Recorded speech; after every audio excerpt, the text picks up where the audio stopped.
Sakshi TV special immigration show with attorney Bhanu Babu Illindra from BBI Law Group. Please note that Sakshi TV now has 3 immigration shows every week. On Wednesday at 5:30 p.m. EST with attorney Ms. Prashanti Reddy in English, Thursday at 5:30 p.m. EST with attorney Chand Parvatnini, and on Friday at 6 p.m. EST with attorney Bhanu Illindra. Please tune in to ask your questions. If you're an immigration attorney and would like to join our special shows, please email us at usa@sakshi.com or call 866-725-7441. Before we begin the show, please note that the information provided on this show is not a legal advice and is for general informational purposes only. Sakshi TV or its agents will not be responsible for use of information. If you need specific legal advice, please contact the attorney directly. Today's topic is the latest immigration updates, and we will continue the knowledge session along with the news and updates on latest immigration, followed by Q&A. Before we get into the topic, you can call us on the numbers on the screen for questions related to immigration and also ask for tips. Hello, Mr. Bhanu, how are you? I'm fine. Thank you, Torni Garu. Thank you for inviting me again today. Very well, sir. So,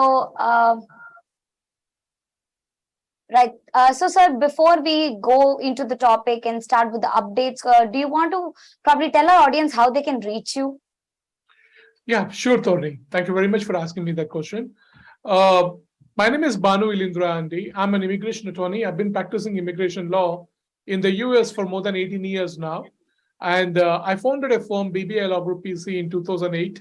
We represent exclusively in all immigration matters.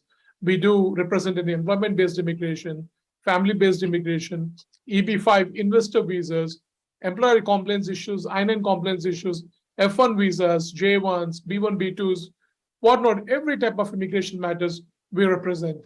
So to reach us, basically, if you have any immigration issues or any concerns or questions, you can reach our office at 703-496-7722.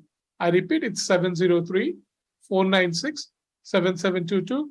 My email ID is bhanu@bbilawgroup.com. I repeat again, it's bhanu@bbilawgroup.com. Any more information you need about myself or my firm, you can also visit our website, which is www.bbilawgroup.com. And anytime, we are very happy. And also when you reach us, please let us know that you're reaching because of the Sakshi TV show and everything. We will definitely make sure that we give more priority. And also, if any service discounts are available, we'll be able to provide that. Thank you very much for giving this opportunity for us. Right. So, Bhanu Garu, so before, you've also told our audience how they can reach you. And now it's time for us to get into the topic. Before we ask the questions and the FAQs, what are the latest immigration updates that you want to share with our viewers this week? Not many. This week, it's actually a little bit dormant if it comes to the immigration activity, immigration updates or anything concerned right now. Only thing I would like to let you all know that Department of State, Indian Embassy did release 1 lakh visa appointments at the consulates in India. And a lot of Dropbox slots are being opened right now for the H-1B visas and L-1 visas in India, up to 1,00,000 visas. Because of that, I want you all to make sure that ensure that you apply and get these slots as early as possible, so that you'll be able to take advantage of this visa slots availability and able to come to the US quickly and able to work, pursue your H-1B visa and L-1 visas. That is one update which I would like to let you all know. I know that a lot of my clients were telling me that the slots have been available now, many in Delhi and other consulates, and especially in the month of November and October. So try to check online every day and see whether you'll be able to get any slots available for you for the H-1 visas and L-1 visas at the consulates abroad. Right. So, Bhanu Garu, apart from that, do we have any other updates that we can share with our audience?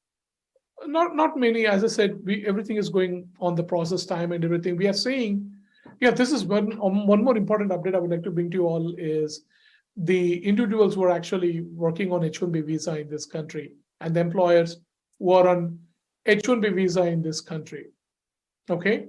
And we are seeing rapid increase in the site visits occurring in the US for the companies who are filing H-1B visas.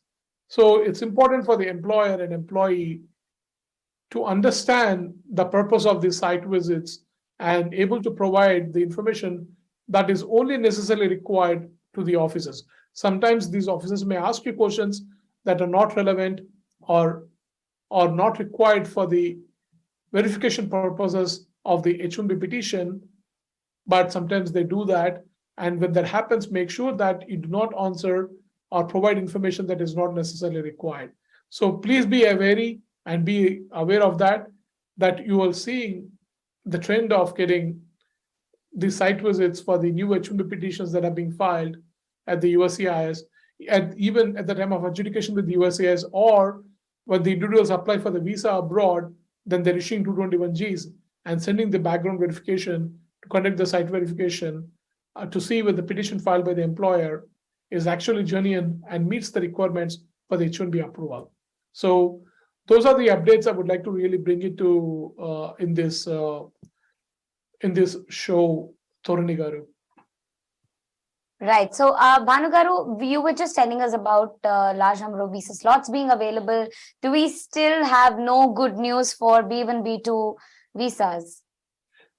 The consulate said that the slots are available for all types of visas right now.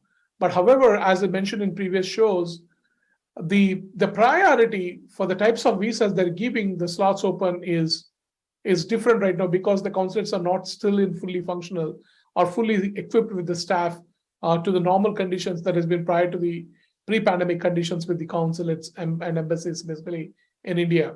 So because of that, they're giving priority to F1 visas and then employment work visas like L1 visas, H1B visas, and everything. And after these things, if any slots are available, then they're allocating to B1, B2 visitor visas. That is the hierarchy which they're following. As I said, the consulates in India are working very hard. Hopefully, especially Hyderabad consulate is working very hard to clear all the backlog with the visitor visa applications and other visa applications. Hopefully, in next few months, we will see the slots opening for the visitor visas quite a lot. And in that way, everything comes on time within the next 6 to 9 months. This is what I was basically telling everybody for the past 2-3 shows, and I would like to reiterate the same thing even in this show right now. But the embassy and the consuls clearly notified the people saying that the slots are open for all types of visas, but it's just a wait game. That's all it is right now. Right. So, Bhanu Garu, the other update was regarding site visits and that how they're increasing, post-pandemic. So, and we've had these questions and FAQs answered on the show, on your show particularly, quite a few times over the few months that we've been doing this show. But for everybody who's new and who's watching this show right now as we speak, what kind of main pointers or probably a sort of summary that would you give them regarding the site visits? As in, what can they do? What can't they do? Is there a procedure? Or when does it mean that the officer has breached a boundary probably? And what are the rights that as citizens, what rights do they reserve and how can they answer? And what are the kind of questions that these these officers ask? If you could probably fit that into a summary and explain it to any of our new viewers who are watching this show, apart from the regular audience, would that be possible, sir? Yeah, absolutely possible, Torani. And I'm very happy that you asked this question again. And I will explain everything in detail here again. See, we have to understand this. FDNS site verification is something which an employer consents at the time of filing H-1B petition, that they are okay for the USS to conduct the FDNS site verification to ensure the information provided in the H-1B petition is true and correct. Okay, and because of that consent which has been provided by the employer in the H-1B petition, the USCIS has an authority to conduct the site visits. These are random site visits. They can come to your office anytime and inquire about certain H-1B petition that has been petitioned for you within the past 5 years. Okay, remember that. They won't inquire about the H-1B petition that has been filed prior to the 5 years. They can come and inquire about any petition that has been filed within the past 5 years. That means even the petition validity period is expires, still they can come and ask about the petition to see whether the petition was properly filed or not at the time it was filed. Okay, so that's what it happens. And participation in this FDNS site verification is purely voluntary. That means it's not mandatory. It's not like courts issuing a subpoena for you or a summons for you where you have to comply with it, or where you have to meet, you have to comply with it and attend or any hearings before the court or anything like that. These are site verifications conducted by the FDNS officers. Their responsibility is to prepare the factual report and submit it to the adjudicating officers in the USCIS and in the Department of State. That is what their job is.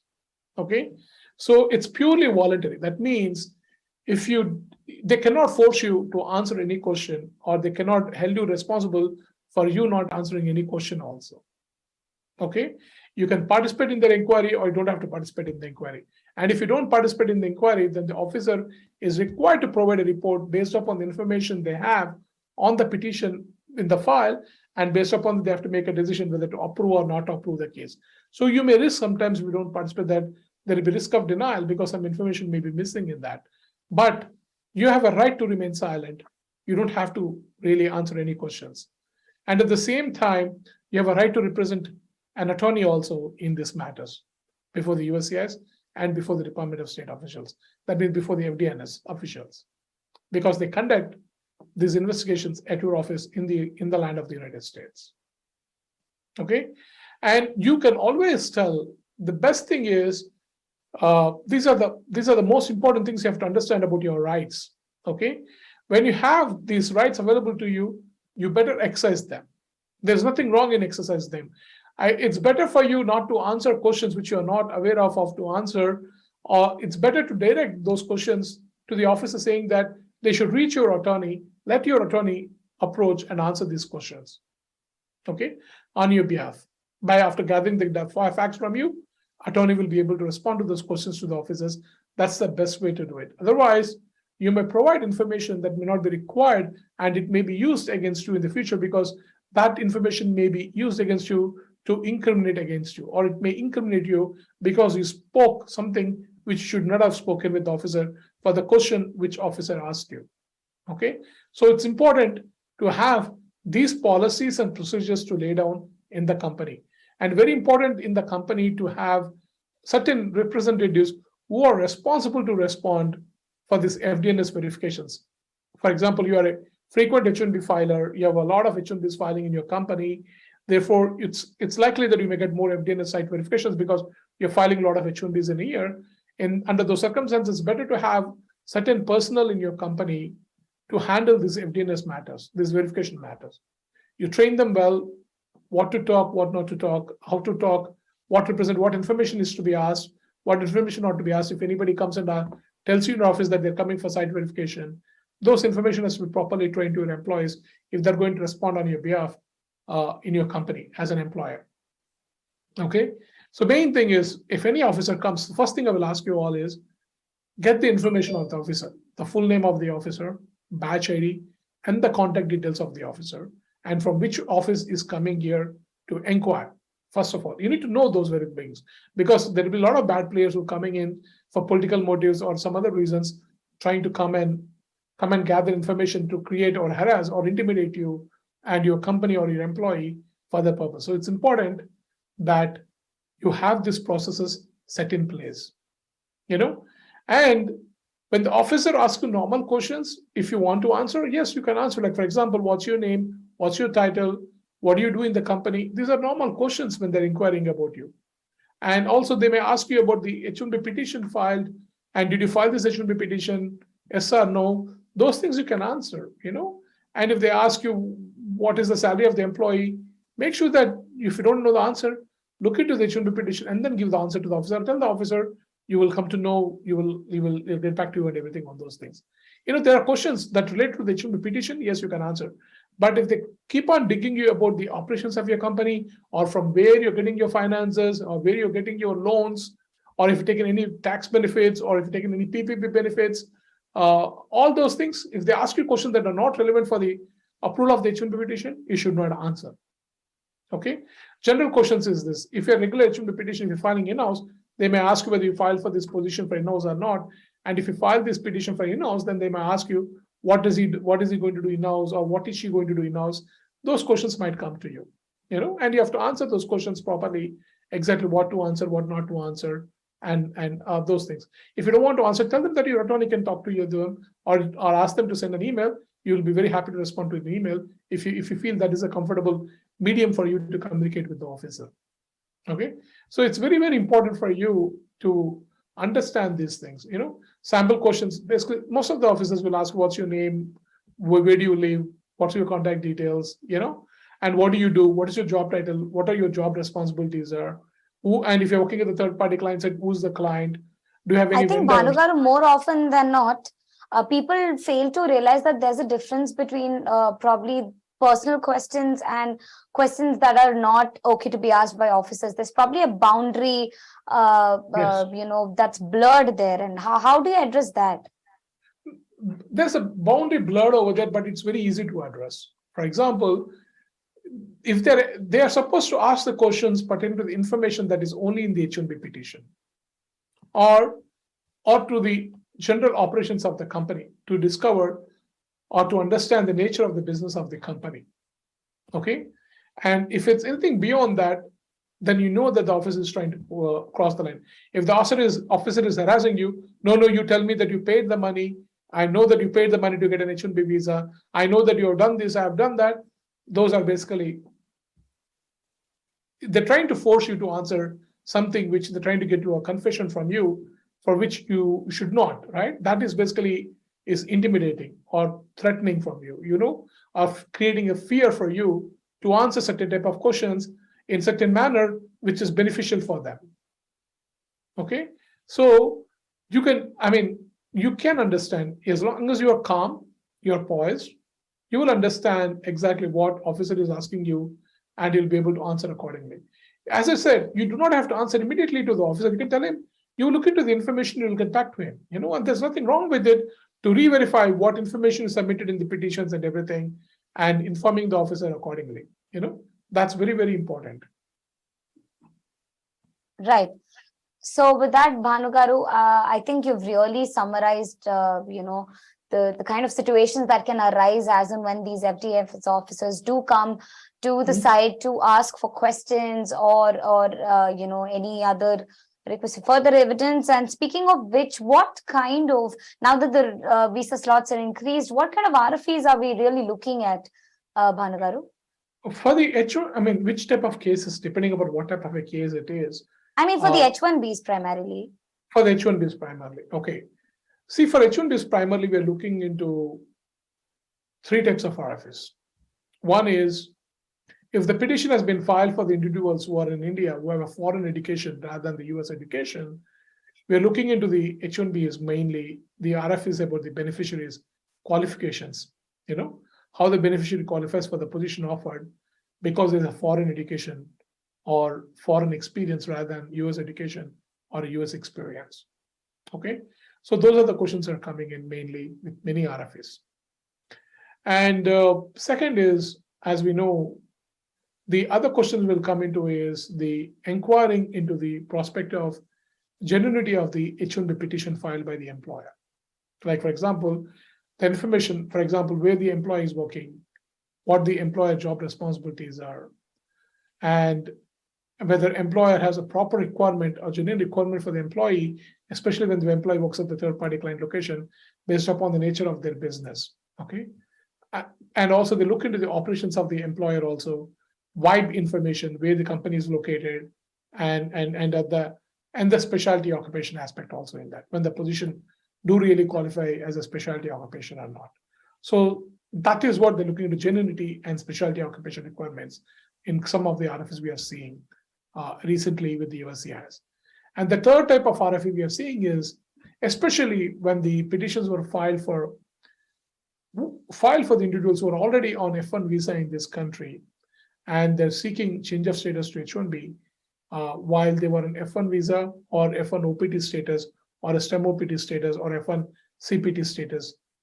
They're looking into the aspects to show whether the individual who's on F1 visa actually maintaining valid F1 status. That means whether they're maintaining proper F1 status or not in this country, whether they're in compliance with F1 regulations or not. If they're an OPT or CPT or a STEM OPT, are they actually being employed in those positions or not? Are they actually getting proper training in the job which they're actually performing to the employer who actually hired them on F1 visa, on a STEM OPT program or OPT program or a CPT program?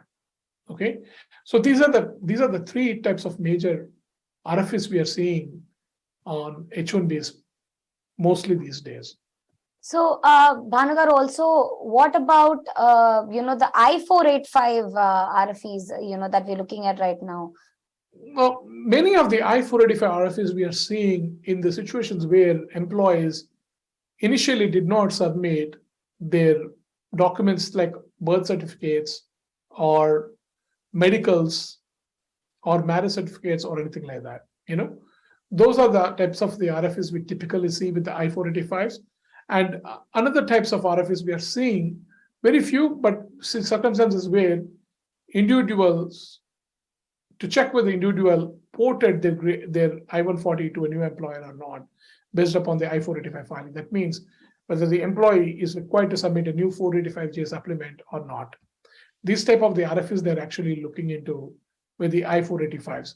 But mainly RFIs we are seeing is for the medicals and for the birth certificates or marriage certificates and any other documents that are related to the beneficiary's identity. We are seeing those kind of an RFIs for 485.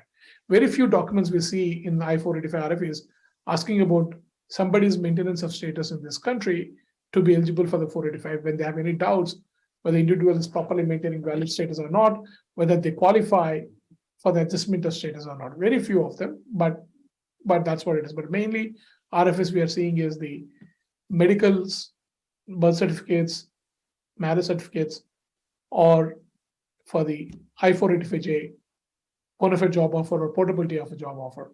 That's what they're looking into. Right. So with that, Bhanugaru, we almost come to the end of the show. But before you sign off, is there a golden immigration message that you would like to give for all of our audience now that we have updates as well? Is there any specific advice you'd probably tell them?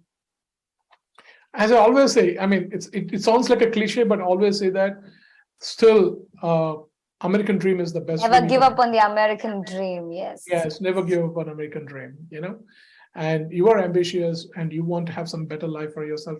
You know that you're capable of doing what you can do in your life. Never give up on your American dream. Right. So with that, Bhanugaru, we come to the end of the show, unfortunately, and we will continue this in our next week's segment. And like always, I think you're very calm and composed and bring a zen-like, mode to the show, which is very, very, I'd say stabilizing. It actually, even if there's a bad news that you want to give, I think it comes out in a very calm and composed manner that it's almost taken like an okay or a good news. And I like how you always want to empower our audience with the latest information. And, always give us due credit for hosting you, while the privilege is actually ours to host you. So with that, I'd like to say again, reiterate that it's a privilege hosting somebody like you. Thank you so much for being on our show, sir. Thank you, Dhorani. Thank you. Sorry for today. I do not have a proper lighting here, but I appreciate for having the show here today. Thank you. What you did was more happy for us. You still came whether or not the place was favorable to you. That shows your commitment, sir. Thank you again. Thank you very much. You have a wonderful day. You too, sir. You're watching Sakshi Live. This is Torni. Thank you.